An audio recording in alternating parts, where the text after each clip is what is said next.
محمد المصطفى رسول الله صلى الله عليه وسلم سيدنا جميع الأنبياء والمرسلين والصحابة والتابعين سيدنا والوالدين وأمهاتنا جميع المسلمين والمسلمات والمؤمنين والمؤمنات خصوصا إلى روح المحروم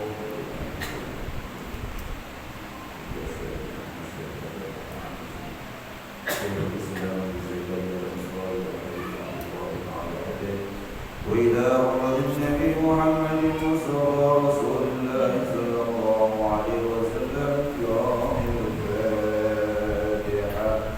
أعوذ بالله من الشيطان الرجيم. بسم الله الرحمن الرحيم. الحمد لله رب العالمين الرحمن الرحيم مالك يوم الدين. إياك نعبد وإياك نستعين. اهدنا الصراط المستقيم صراط الذين أنعمت عليهم غير المغضوب عليهم ولا الضالين. رب اغفر لنا ولوالدينا آمين. بسم الله الرحمن الرحيم. الحمد لله رب العالمين والصلاة والسلام على أشرف الأنبياء والمرسلين سيدنا محمد وعلى آله وصحبه أجمعين. أما بعد، وقال المصنف رحمه الله على من نفعله وفي الدارين آمين. قال: اللهم علمنا علما نفقه به أوامرك ونواهيك وارزقنا فهما نعلم به كيف نناجيك يا أرحم الراحمين. اللهم ارزقنا فهم النبيين وحفظ المرسلين وإلهام الملائكة المقربين برحمتك يا أرحم الراحمين. اللهم أكرمنا بنور الفهم وأخرجنا من ظلمات الوهم وافتح لنا أبواب رحمتك وانشر علينا حكمتك يا أرحم الراحمين.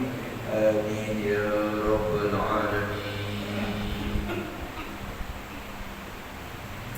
Para jemaah, kita masih mengkaji masalah sholat sunnah,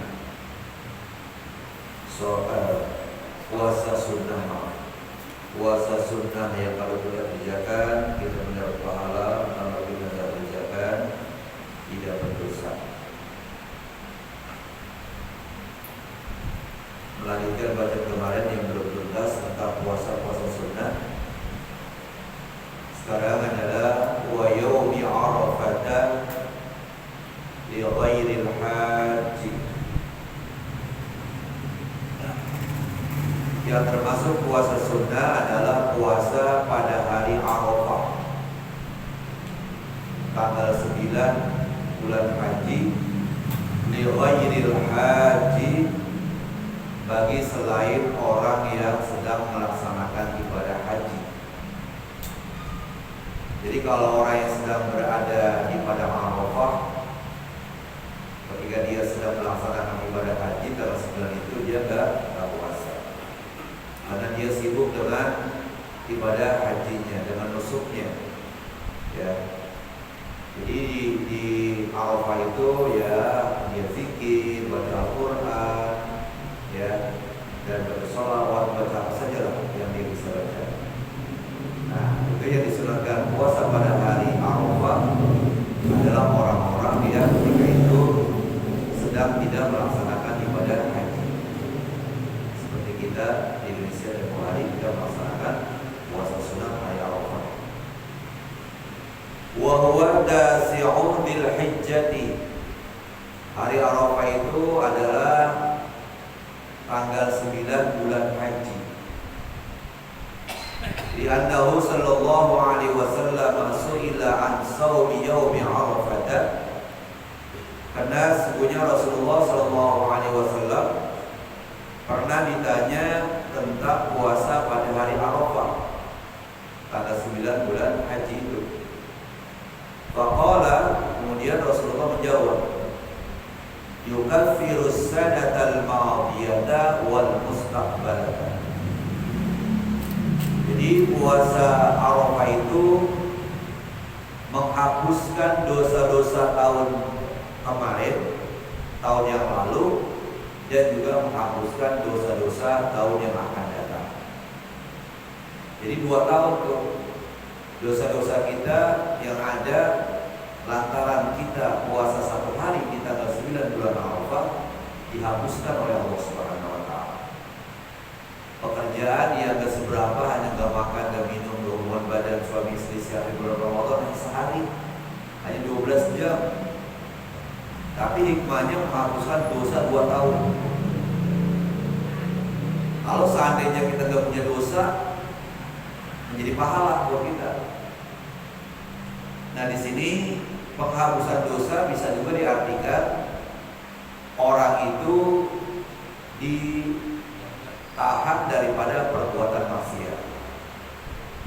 Jadi dia nggak berbuat maksiat selama itu. Nah, jadi hikmah daripada puasa tanggal 9 bulan Arafah itu sangat besar sekali.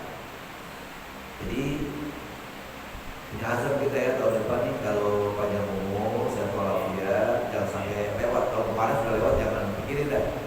Barang yang udah lewat, ya udah. Nah, tahun depan dah. Ya kalau panjang umur, sehat walafiat, kita puasa tanggal 9 bulan haji, ya Yaumul Arafah. Benar begitu besar hikmahnya, menghapuskan dosa tahun yang lalu dan dosa tahun yang mustaqbal yang akan datang. Rawahu Muslim, hadis ini diriwayatkan oleh Imam Muslim. Juga termasuk puasa sunat Watis Dzul Hijjati, yaitu puasa sunat 9 hari pada bulan haji. Jadi dari tanggal 1 bulan haji kita disunatkan tuh. Tapi kita biasanya bulan haji itu puasanya paling tanggal 8 sama tanggal 9. Ya, tanggal 8 itu namanya Yaumul Tarwiyah dan tanggal 9 namanya Yaumul Arafah. Gitu. Jadi 9 hari. Ya minimal dah 2 hari. Paling minimal banget 1 hari tanggal 9. Ya, gitu. Tadi kan sudah disebutkan hari Arafah. Nah, ini kalau ini tanggal 9 maksudnya apa? 9 hari di bulan haji. Lil ittiba, karena kita mengikut Rasulullah SAW. Rawahu Abu Dawud wa ghairuh. Hadisnya diriwayatkan oleh Abu Dawud dan lainnya. Jadi pernah istri Rasulullah SAW berkata, Rasulullah SAW selalu yasumu tis'adil hijjati, ya, selalu puasa 9 hari di bulan haji. Wa yauma Asyura, selalu puasa pada bulan Muharram tanggal 10. Wa salasata ayyamin min kulli syahrin, selalu Rasulullah SAW puasa 3 hari pada setiap bulan, yang dikatakan ayyamul bid, hari terang, tanggal 13, tanggal 14, tanggal 15. Awal Senaini, puasa pada hari Senin, ya minasyahri wal khamisi, dan juga puasa pada hari Kamis. Nah, jadi di sini Rasulullah SAW saja yang maksud, yang terpelihara daripada perbuatan salah dan dosa, masih mengerjakan puasa sunnah. Seharusnya kita lebih dari itu, mengingat dosa kita banyak. Malah kebalikannya, ya, yang terpelihara daripada dosa haji, dia yang puasa sunatnya, yang buat dosanya banyak, malas-malasan. Jadi Rasulullah berikan contoh, ya, contoh. Hadis ini diriwayatkan oleh Abu Dawud dan yang lainnya. Wa tasu'a min tasil muharrami wa asyura wa huwa ashiru. Juga termasuk puasa sunat adalah puasa Tasu'a, puasa pada tanggal 9 bulan Muharram. Udah lewat kemarin, ya, bulan Muharram. Udah lewat, ya udah, tahun depan ingat lagi dah, azam lagi tahun depan, hanya ngomong setelah dia saya niat mau puasa tanggal 9 bulan Muharram, ya. Dan juga termasuk puasa sunat adalah pada tanggal Asyura, tanggal 10. Jadi Rasulullah SAW mengerjakan mengerjakan puasa bulan Muharram tanggal 10. Pada suatu ketika Rasulullah SAW berniat mau puasa pada tanggal 10, tanggal 9, ya. Tetapi Rasulullah SAW sudah keburu dipanggil oleh Allah Subhanahu wa Ta'ala. Nah, Asyura kemarin bulan Surat, ya, tanggal 10 bulan Muharram.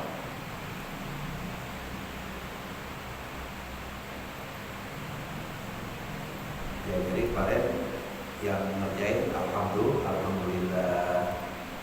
Jangan udah baca doa awal tahun akhir tahun kagak, puasa sunat kagak. Lupaan baca doa awal tahun akhir tahun. Tapi insyaallah alhamdulillah puasa sunat kita laksanakan. Wa huwa ashiruhu, yang dikatakan Asyura adalah tanggal 9 bulan Muharram. Tanggal 10 bulan Muharram. Li'annahu sallallahu alaihi wasallam su'ila an saumihi, karena Rasulullah SAW pernah ditanya tentang puasa, ya, tanggal 9 dan 10 bulan Muharram, ya. Faqala, kemudian Rasulullah menjawab, yukaffirus sanata al-ma'diyata, puasa di hari Asyura atau Tasyura itu menghapuskan dosa yang tahun lalu, ya.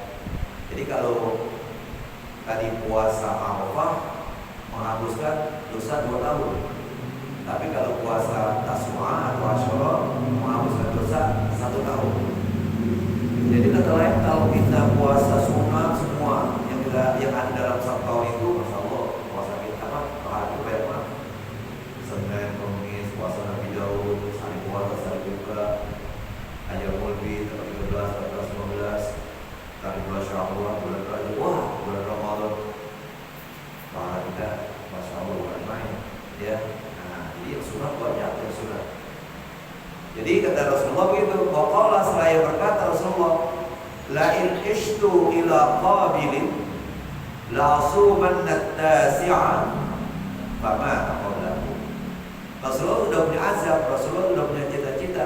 La in ishtu, kalau saya tahun depan masih hidup, ila qabilin, sampai tahun depan. Ini azab namanya, cita-cita Rasulullah. La asumanna tasi'a, sungguh, ya, itu fiil mudhari pakai huruf taukid, 2 lagi huruf taukidnya, huruf untuk perempuan, la sama nun sakilah, la asumanna. Jadi artinya azabnya benar-benar, cita-cita benar-benar. Kalau tahun besok saya masih hidup, sungguh benar-benar saya akan puasa pada tanggal 9 bulan Muharram. Tetapi fama taqablahu, sebelum datang bulan Muharram, Nabi Muhammad meninggal dunia. Kan Rasulullah meninggal dunia pada bulan Rabiul Awwal, sama dengan kelahirannya. Jadi berapa bulan lagi itu? Rabiul Awwal, Rabiul Tsani, ya, Jumadil Awwal, Jumadil Tsani, Rajab, Sya'ban, Ramadan, ya, Syawal, Zulqa'dah, Zulhijjah, ya, masih 11 bulan lagi, 10 bulan lagi. Ya, belum sampai 10 bulan Rasulullah meninggal dunia. Nah, jadi di situ walaupun Rasulullah belum melaksanakan puasa sunat pada tanggal 9 bulan Muharram, tetapi karena beliau bertekad azam niat melaksanakan tahun depan, walaupun tidak beliau laksanakan karena buru mati, buru meninggal dunia, maka kita umatnya disunatkan puasa pada tanggal 9 bulan Muharram. Itu dikatakan sunnah hamdiyah, sunnah Rasul yang baru berupa cita-cita, ya, berupa azam. Nah, gitu. Rawahuma Muslim, hadis ini diriwayatkan oleh Imam Muslim. Baik hadis yang tadi berupa filus sanatul ma'diyah ataupun lain ishtu. Kedua-dua hadis itu diriwayatkan oleh Imam Muslim. Wa shaumi yaumin wa fitri yaumin, juga termasuk puasa sunat, sehari puasa, sehari buka. Ini yang dikatakan puasa Nabi Daud, ya. Makanya kita kalau mau laksanakan puasa sunat semua, saya udah katakan duit kita utuh deh. dikit-dikit jajan, nggak dikit-dikit rokok. Kenapa? Karena banyak puasa. Sehari puasa, sehari buka, sehari puasa, sehari buka, terus begitu. Ya. Jadi berarti dalam 1 tahun kalau 350 hari, ya 100 berapa tuh? 175 hari kita puasa. Ya, yang separuh tidak. Itu baru puasa Nabi Daud saja. Kenapa? Li amri sallallahu alaihi wasallam, ya, Abdullah bin Umar, Abdullah bin Amr bin al-As bidzalika rawahu Syaikhani. Ya. Karena Rasulullah SAW pernah perintahkan puasa sehari puasa lewatan. Li khabari sahihain, puasa sehari puasa sehari buka. Ini berdasarkan hadis yang diriwayatkan oleh Imam Bukhari dan Imam Muslim. Afdhalus siyami siyamu Daud, kana yasumu yauman wa yuftiru yauman. Seutama-utama puasa sunat adalah puasa Nabi Daud. Nabi Daud kerja itu sehari puasa, sehari buka, terus pada tahun itu. Terus Abdul puasa sunat, ya, puasa Nabi Daud alaihissalam. Jadi Nabi Daud begitu ya puasa, ya. Kemudian wasaumi yaumin wa fitri yaumaini, sehari puasa 2 hari buka. Seperti baca dalam sebuah buku kitab itu ibunda Nabi Isa alaihissalam begitu puasanya. Maria sehari puasa 2 hari buka, puasa 2 hari buka, puasa 2 hari buka. Kalau Nabi Daud kan puasa buka, puasa buka, puasa buka. Kalau kita buka. Banyak bukanya kita.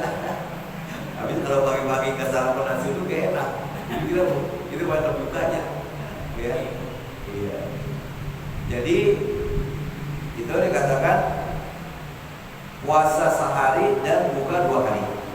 Karena Rasulullah perintahkan Abdullah bin Amr bin As untuk melakukan itu. Rawahu Syaikhani, hadisnya diriwayatkan oleh Imam Bukhari dan Imam Muslim. Wa saumi yaumin la yajidu fihi ma ya'kuluhu lil ittiba' rawahu Muslim. Dan puasa 1 hari di mana pada hari itu dia tidak dapatkan apa yang dia makan. Ya, karena Rasulullah SAW bangun tidur pagi-pagi belum ngopi, belum apa aja, belum makan nasi, belum makan korma. Ya, jadi Rasulullah tanya istrinya Aisyah, hari ini kita makan apa nih? Gak ada yang dimakan ya Rasulullah. Ya kalau gitu saya puasa deh. Niatnya siang. Jadi kalau puasa sunat kan boleh dia pas niatnya siang. Nah kita juga begitu tuh. Ya kalau seandainya pagi-pagi kita belum makan apa-apa, belum sarapan, nanya istri, hari ini kita makan apa ini? Gak ada dimakan bang, ya udah bawa puasa aja deh. Ngopi. Udah ngopi nggak kaji, kenapa? Karena udah makan, udah ngopi. Ya. Ini syaratnya belum melakukan hal-hal yang membatalkan puasa. Nah itu jadi sunat juga tuh. Ya kalau zaman sekarang kayaknya kita nggak ada yang jadi semacam itu. Tapi tahun 60 sono, ya tahun 65 dah, bahkan tahun 70 saya masih ingat tuh 70 saya udah kelas 5 kali ya. Itu begitu, jadi makan sehari hanya makan nasi sehari sekali, ya hanya sore aja, ya pagi-pagi itu ya udah makan ubi, ya siang ubi, sore baru ada. Kadang-kadang juga nasi itu saya jadi ceritain yang zaman dulu, nasi kadang-kadang beras campur sama jagung yang digiling, yang tercampak gitu, digiling, diaduk. Karena banyak anak zaman dulu kan kami banyak anak, rezeki sedikit, pencarian susah. Nah itu diaduk. Jadi supaya apa? Supaya kebagian semuanya. Jadi itu nasi jadi putih kuning warna di apa di piring. Ya saya ngalamin, kalau Rasulullah nggak ngalamin. Ya, nggak ngalamin cuma susah. Kalau saya ngalamin. Saya Ibrahim, saya Ismail nggak ngalamin. Karena saya Ibrahim tahun 68, saya Ismail tahun 70. Ya 70 ada masih kecil lah kan. Saya tahun 65 udah SD tahun 65. Nah jadi susah lah zaman dulu. Artinya bisa jadi begitu tuh. Mana apa tadi kita gak ada makanan, ya udah buka saja gitu ya. Kalau sekarang nggak pakai nanya, singgah budget tutup saji atau buka aja tuh kulkas, sudah makan bayar pal di situ, tinggal makan aja gitu. Ya, nah itu sih namanya gitu. Lihat tiba karena ini mau ikut Nabi, Nabi laksanakan semacam itu. Allah Muslim, hadis ini juga ada oleh Imam Muslim.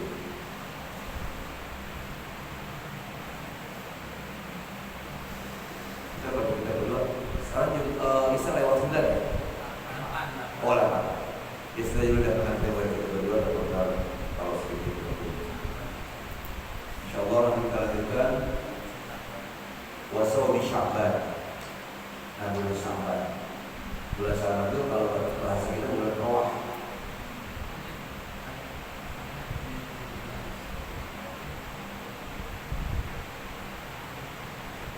Bulan Rawah ya, bulan Sya'ban. Wallahu a'lam bishawab.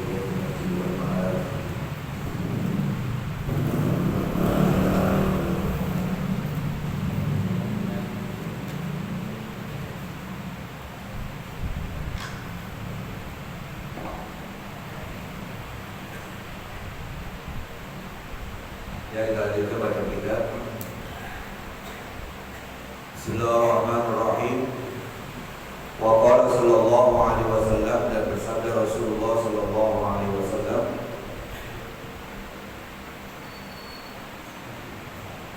akhwafu ma ayman la'anallahu sab'atan min khalqihi.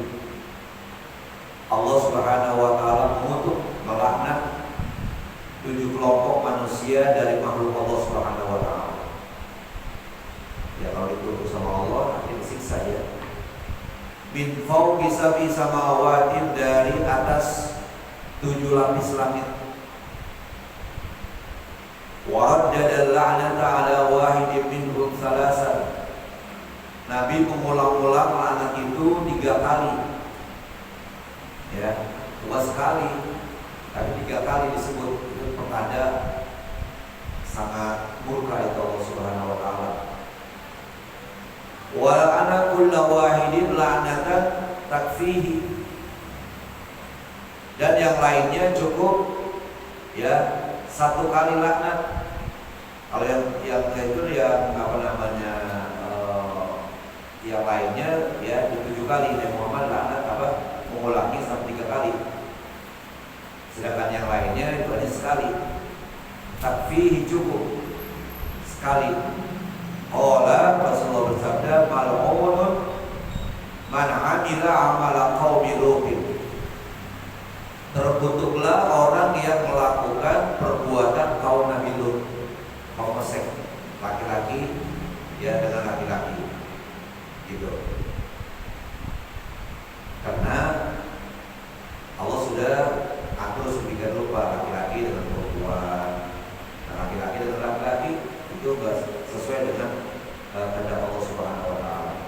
Atau perempuan dengan perempuan juga yang dikatakan lesbi ya. Tidak.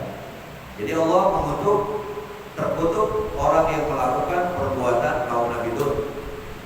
Mal'unun man 'amila 'amala qaumi Lut. Dua kali berulang. Mal'unun man 'amila 'amala qaumi Lut. Jadi untuk homoseks ini 3 kali Rasul sebut terkutuk. Ya, orang yang melakukan perbuatan amal, perbuatan apa namanya umat Nabi Lut alaihissalam itu sudah terkenal. Ya. Mal'unun man dzabaha li ghairillah. Terkutuk juga orang yang menyembelih tapi bukan karena Allah. Ya, dia menyembelih karena untuk setan, untuk apa gitu ya, bukan diniatkan untuk Allah Subhanahu wa taala. Maka daging dari binatang yang disembelih bukan karena Allah itu tidak boleh dimakan. Ya haram. Itu Allah jelaskan dalam Al-Qur'an itu. Mal'unun man ata syai'an minal bahaim. Terkutuk juga orang yang mendatangi sesuatu dari binatang. Jadi dia hubungan badan sama binatang, ya, begitu. Itu juga termasuk yang terkutuk. Mal'unun man aqqa walidayhi. Terkutuk juga orang yang durhaka kepada kedua orang tuanya. Ya, durhaka ini melawan orang tua, ya, gitu.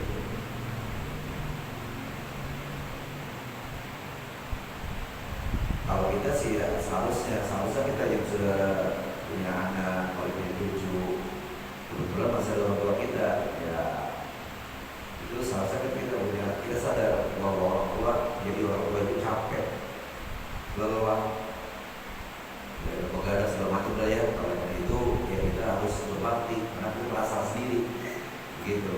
Mungkin dulu waktu kita masih bujangan kali sering melawan orang tua, disuruh tidur kita malam, ya disuruh sholat kita tidur, disuruh puasa malah kita jajan, ya lawan dulu bentak orang tua, mungkin karena belum rasain jadi orang tua. Nah kalau sekarang jadi orang tua, kita mau berbakti, orang tua kita ini udah meninggal dunia. Nah ada caranya gimana? Ya kita doain orang tua kita, Rabbil wali-walidayya warhamhuma kama rabbayani shaghira. Dan ada lagi amal-amal lain yang itu pertanda bahwa kita bakti sama orang tua kita. Itu yang Rasulullah sebutkan, ada beberapa hal. Malaunun man jama'a bainal mar'ati wa bintiha. Terkutuk juga orang yang mengumpulkan antara seorang perempuan bersama anak perempuan tadi. Jadi ada seorang laki-laki sudah punya istri. Si istri itu punya anak perempuan. Anak perempuannya itu malah apa? Malah dia peristri juga. Ya nggak boleh lah. Jadi itu dikatakan musohara. Jadi musohara itu artinya karena persemendaan, karena pernikahan. Kalau kita sudah nikah, ada beberapa perempuan yang haram untuk kita nikahi. Ya, ibunya istri kita, neneknya istri kita, terus ke atas. Ya, gitu. Kemudian saudara kita yang sekandung, ya, saudara kita sekandung itu nggak boleh digabung, kecuali kalau salah satu dilepas. Ada seorang istri meninggal, istrinya punya adik, istrinya punya kakak, nah dia nikah sama istrinya, adiknya atau kakak adiknya, boleh. Kenapa? Karena itu istri kita naik derajat, turun derajat, boleh. Ya, rupanya supaya mas kawinnya murah kali. Ya, karena udah berdua, ya terus jauh gak enak udah tuh kan. Atau kadang-kadang karena memang ini laki-laki orang baik, kata si mertua, udah tuh lu jangan cari yang lain kan, cari dari anak tua yang udah tinggal, tuh ada adiknya, tuh ada kakaknya, ya. Nah, ada begitu. Nah, jadi di situ kalau memang masih perempuan itu menjadi istri, maka anaknya jangan diberi istri, nggak boleh, ya, gitu. Malaunun man ghayyara hududal ardi. Terkutuk juga orang yang asal arti ghayyara, merubah hududal ardi, batas-batas bumi. Maksudnya i'tada ala ghairi haqqi, melampaui batas. Ya. Jadi sudah diatur oleh Allah SWT, hukum jangan Allah. Malaunun man idda'a ila ghairi mawalihi. Terkutuk juga orang yang mengaku keturunan orang lain. Jadi itu boleh kalau kita katakanlah mengadopsi anak, maka itu anak binnya bin bapaknya, jangan bin kita, ya, gitu. Nanti kalau udah gede kasih tahu anak, kamu sebenarnya bukan anak bapak, ya, kamu saya adopsi, saya rawatin, nama kamu sebenarnya kalau anak itu anak perempuan, dia jadi wali. Wah, bener dari, ya. Jadi menamakan anak bin aja jangan bin dia, harus bin bapaknya, gitu. Ini nasab. Nasab itu kan keturunan perkalian darah. Ya kalau mau itu bapak angkat nggak ada rumah sama sekali. Dia hanya wali saja sebagai wali. Ya, wali dalam artian bukan wali berhak untuk menikahkan. Wali kayak wali murid gitu. Ya wali murid kan tetangga juga bisa jadi wali murid kan. Nah, jadi nggak boleh tuh, ya, di di jasanya si Anu bin Muhammad atau si Anu bin Bakar, padahal si Anu itu bukan anak Bakar, bukan anak Muhammad, ya. Nah, gitu. Ya bang, harus terus terang, gitu ya. Nah, jadi itu untuk Wa an Abi Hurairah radhiyallahu anhu qala, dan dari Abu Hurairah semoga Allah meridhoinya, ia berkata, qala Rasulullah sallallahu alaihi wasallam, Rasulullah sallallahu alaihi wasallam bersabda, arba'atun yusbihuna fi ghadabillah wa yumsuna fi sukhtillah. Ada 4 kelompok manusia dikutuk di waktu pagi dan dimurkai di waktu sore. Di pagi hari dikutuk, di sore hari dimurkai, sama saja. Ya sama aja tuh, sama-sama Allah murka. Siapa itu? Qultu, sahabat bertanya, man hum ya Rasulullah? Siapa ya Rasulullah? Orang yang pagi hari dikutuk dan sore hari dimurkai oleh Allah. Ya. Al-mutasyabbihuna minar rijali bin nisa wal mutasyabbihati minan nisa'i bir rijal. Yang pertama adalah laki-laki nyerupai perempuan. Semacam itu. Kita mau jadi laki-laki, jadi perempuan mau perempuan. Ya, jangan udah laki-laki kayak perempuan. Dan sebaliknya, wal mutasyabihatu minan nisa. Perempuan mau menyerupai laki-laki. Tadi laki-laki mau menyerupai perempuan. Gitu. Ya. Jadi kalau dalam agama ya memang jelas itu dilarang. Walaupun mereka pasti itu pencah-pencah ngomong. Artinya apa? Karena mereka ya kan ini memang udah dari suaranya begini dan dia begitu ya. Itu kan bisa diatur sebenarnya ya. Walladhiyatil bahimata, dan juga termasuk paginya dikutuk, sorenya dimurkai adalah orang yang melepaskan nafsunya dengan binatang. Walladhiyatil rijala, dan juga orang yang melepaskan nafsunya kepada laki-laki. Maksudnya laki-laki dengan laki-laki. Yang kali itu ada homoseks, ya, hubungan seksual laki-laki dengan laki-laki. Itu sore pagi kena kutukan, kena murka dari Allah Subhanahu wa Ta'ala. Wa ma warada fi tahrimiz zina wal liwat, dan berita-berita tentang keharaman zina dan keharaman homoseks, liwat itu ya terjadi kepada umat Nabi Lut. Lut liwat, jadi mulai liwat mungkin karena terjadi pada Nabi Lut, ya, yang pernah saya ceritakan gitu. Dan bukan umatnya saja yang kena siksa dari Allah, termasuk istri Nabi Lut alaihissalam, ya. Karena kan waktu itu Nabi Lut mau datang tamu sebenarnya tapi ganteng. Ya kan kalau laki-laki senang laki-laki, ya dia senang sama laki-laki yang datang, gitu kan. Kata Nabi Lut pada istrinya, kalau kamu saya datang jendela itu tutup. Padahal tahu, ya tahu sendiri umat saya, kalau dia tahu di rumah kita ada laki-laki datang pasti diserbu. Itu malah tamu itu bukan manusia biasa, sebenarnya malaikat, ya, gitu loh. Kemudian begitu datang, istri Nabi Lut bukan tutup jendela dan tutup pintu, malah dia teriak-teriak, dia panggil orang, ya, weh ini di rumah nih ada laki-laki ganteng nih, baru datang nih, ya, langsung mereka serbu rumah Nabi Lut alaihissalam. Nah disitulah mereka ini menjadi batu, ya, hancur semua, mati semuanya. Nah jadi sehingga perbuatan itu diistilahkan dengan liwat, ya, homoseks, karena terjadi pada zaman Nabi Lut alaihissalam, umat Nabi Lut alaihissalam. Wa fi uqubati murtaqibiha katsirun syahirun, dan pada siksaan pelaku zina dan homoseks itu banyak hadisnya dan sudah masyhur hadisnya.